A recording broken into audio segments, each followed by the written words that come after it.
Hi, I'm Sky. Before we continue, I just want to mention that 97.8% of the people watching our videos aren't subscribed. So if you enjoy our stories, please take a second to hit that subscribe button. It really helps us keep making more videos for you. I never thought I'd be telling a story like this. For years, my father was my hero. The man who taught me to ride a bike, who cheered at every softball game, who walked me down the aisle when I married Derek. Even after my son Ethan was born, Dad was there, bringing over homemade toys and telling stories about when I was little. Your grandfather is something special, I'd tell Ethan, watching them build model airplanes together on Sunday afternoons. Mom, Grandpa says I'm going to be a pilot someday. Ethan would beam, his 7-year-old face lighting up. Dad would ruffle his hair. This kid's got the touch, Sky. Natural talent, just like his mother. Things changed when my sister Melissa had her son, Tyler. Dad started missing our Sunday visits. When I called to check in, the excuses piled up. Sorry, honey. Tyler had a soccer game. Couldn't miss the little champ's big day, he'd say. But you missed Ethan's science fair, I replied once, trying to keep the hurt from my voice. That's different. Science fairs happen every year. This was Tyler's championship. The annual family reunion at Dad's lake house was when I first noticed something wasn't right. Dad had renovated the guest room with airplane decorations, and Ethan was ecstatic. Is this my room now, Grandpa? Ethan asked, running his fingers over the model planes. Dad shifted uncomfortably. Well, actually, I thought Tyler might like this room. He's been having trouble sleeping lately, and this is the quietest bedroom. Ethan's face fell. But the airplanes? I know you like airplanes too, buddy, Dad said, patting his shoulder. But you're older. You understand better than Tyler does. That night, I found my husband Derek on the porch. You okay? He asked as I sat beside him. No, I admitted. Did you see Ethan's face when Dad gave Tyler his room? Derek nodded slowly. I've been noticing a pattern, Sky. Have you? What do you mean? Your father, he treats Tyler differently. Better? That's ridiculous, I said automatically, but a knot formed in my stomach. He loves both boys. I'm not saying he doesn't love Ethan, Derek said carefully. I'm saying there's favoritism happening. I didn't want to believe it until the day of the fire. Dad had taken both boys fishing while Melissa and I prepared lunch at the lake house. Derek was fixing something in the boat shed. The call came from my neighbor, Jackie. Sky? Oh my God, are you okay? I just heard about the fire. What fire? I asked, my blood running cold. At your dad's place? The kitchen. Something about the stove. The fire department's there now. I dropped everything and raced to Dad's house with Melissa. The scene was chaos. Fire trucks, neighbors gathered on the lawn, smoke billowing from the kitchen window. Where are the boys? I screamed, searching the crowd frantically. That's when I saw them. Dad clutching Tyler tightly, both covered in soot but safe on the neighbor's lawn. But no Ethan. Where's my son? I demanded, grabbing Dad's arm. His face went pale. He was right behind us. Before he could finish, a firefighter emerged from the house carrying a small, limp body. Ethan! I screamed, rushing toward my son. The paramedics took him immediately, placing an oxygen mask over his face as they loaded him into the ambulance. He's breathing, one of them assured me. Smoke inhalation, but we got to him in time. In the hospital waiting room, while Ethan was being treated, I cornered my father. What happened? My voice was barely controlled. Dad couldn't meet my eyes. The stove. I was making lunch. The oil caught fire and it spread so fast. I'm not asking about the fire. I'm asking why you left my son in there. I didn't. I thought... Dad stammered. You thought what? I demanded. I grabbed Tyler first because he was closest to me, Dad said. I told Ethan to follow us out. He's 7 years old. You don't tell a child to find their own way out of a burning building. The conversation ended when the doctor came to tell us Ethan would be fine after a night of observation.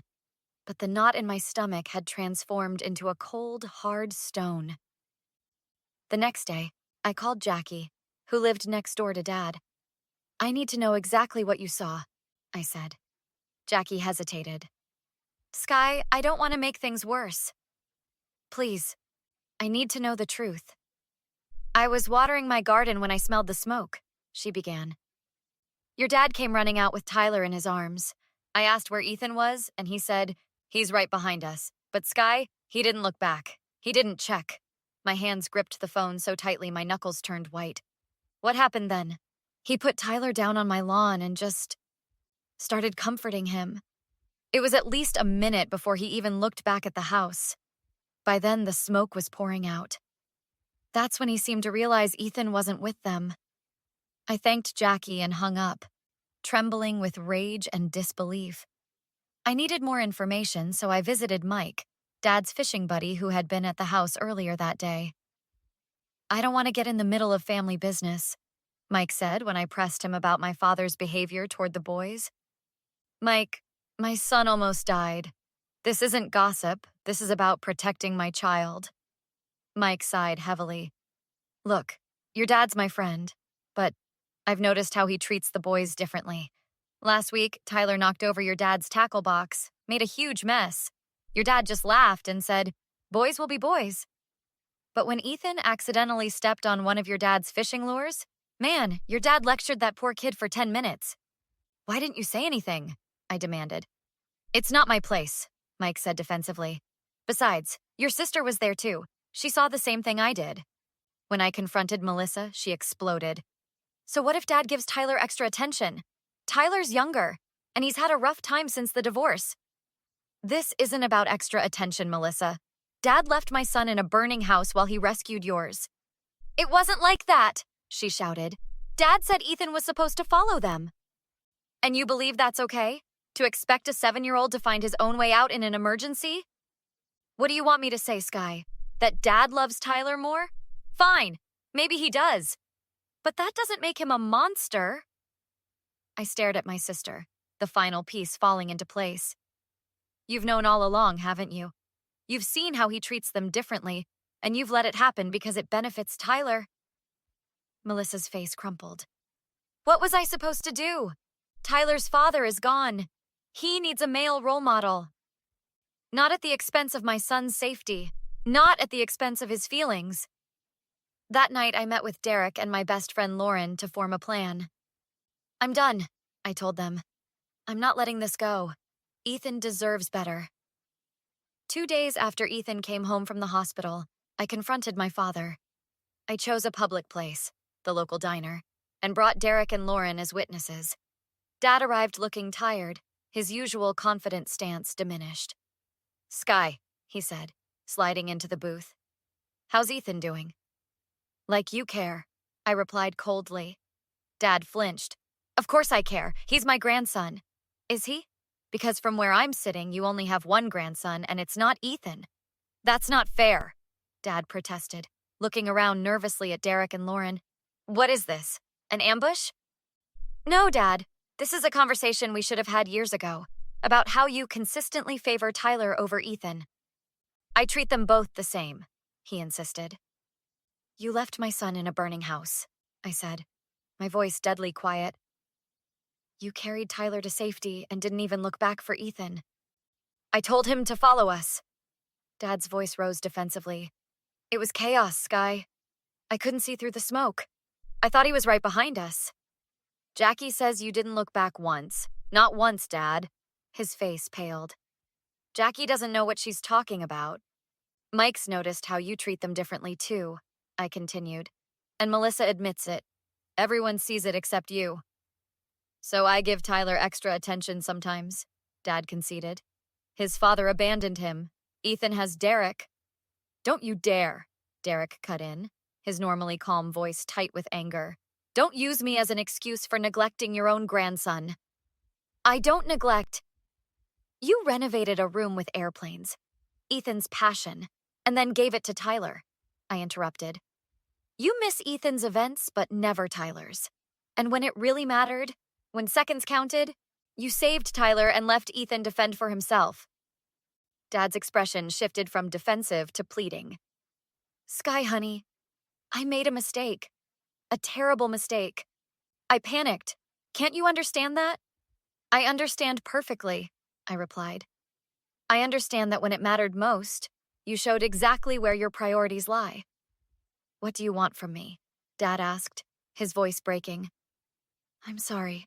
I'm so sorry. I'll make it up to Ethan, I swear. I'll be better. It's too late for that. Please, Sky. I'm your father. I love you. I love Ethan. If you loved Ethan, you would have made sure he was safe, Lauren interjected. I was there when he woke up in the hospital. Do you know what he asked? Why didn't Grandpa wait for me? Dad's face crumpled. I can fix this. Please, tell me how to fix this. You can't fix this, I said firmly. There's no coming back from what you did. Dad's demeanor suddenly changed, his face flushing with anger. This is ridiculous.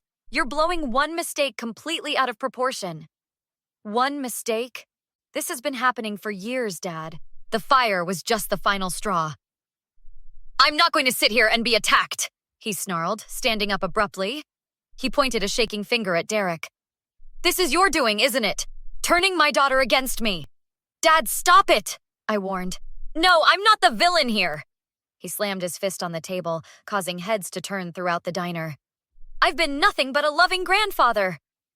Sir, I need you to calm down. The manager approached our table. Stay out of this, Dad shouted, grabbing my arm roughly. Sky, you're making a terrible mistake. Let go of me, I said, wincing at his grip. Derek stood immediately. Take your hands off her, now. Or what? Dad challenged, tightening his grip. Or I call the police, the manager said firmly, phone already in hand. Dad spent the night in jail for disorderly conduct and assault. I filed a restraining order the next day, using the incident at the diner and statements from Jackie and Mike about Dad's negligence during the fire. Are you sure about this? The family court mediator asked during our hearing.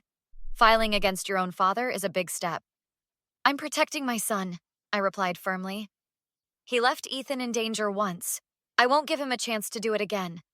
The restraining order was granted, barring Dad from contacting Ethan or me for 6 months, with a mandatory parenting evaluation if he wanted visitation after that. Afterward, Melissa confronted me in the courthouse parking lot. How could you do this? She demanded. He's our father. The same way he could leave my son in a burning house, I replied evenly. Family doesn't always act like family, Melissa. Tyler is devastated. He doesn't understand why he can't see Grandpa. I'm sorry for Tyler. Really, I am. But my priority is Ethan's safety and well-being. This isn't about safety, Melissa scoffed. It's about revenge. No, I corrected her. It's about consequences. At home, Ethan was slowly recovering, both physically and emotionally. One evening, as I tucked him in, he asked the question I'd been dreading. Mom, is Grandpa mad at me? No, sweetheart. Why would you think that? Ethan fidgeted with his blanket. Because he didn't wait for me in the fire. I tried to follow him and Tyler, but I couldn't see. The smoke was too thick. My heart broke all over again. Grandpa made a very bad choice, Ethan. But it wasn't because of anything you did wrong. Will I ever see him again? I chose my words carefully. That depends on Grandpa. He needs to show that he can make better choices and treat people fairly. Like how he treats Tyler different than me? I blinked back tears, surprised by his perception. You noticed that? Ethan nodded solemnly. Tyler gets all the good stuff. Grandpa says it's 'cause Tyler needs extra love since his dad's gone. But sometimes I need extra love too. You deserve all the love in the world, I assured him, pulling him close. And from now on, you'll only have people in your life who know that. 3 months later, Dad sent a formal letter through his lawyer requesting mediation. I agreed to meet him with our mediator present, but without Ethan. Dad looked older, diminished somehow. Sky, I've been in therapy, he began. I've realized how wrong I was. Not just about the fire, but about everything. The way I treated Ethan compared to Tyler. I can see it now. I'm glad therapy is helping you, I said neutrally. Please, give me another chance. I want to make things right with Ethan. Dad, you had 7 years of chances. You consistently chose Tyler over Ethan, culminating in leaving my son in a life-threatening situation. People can change, he insisted. I've changed. Maybe you have, I conceded. But that doesn't erase the consequences of your actions. Ethan still has nightmares about being left behind. He still questions his worth because his grandfather couldn't be bothered to make sure he got out safely. What can I do? Tell me what to do to fix this. There is no fixing this, I said firmly.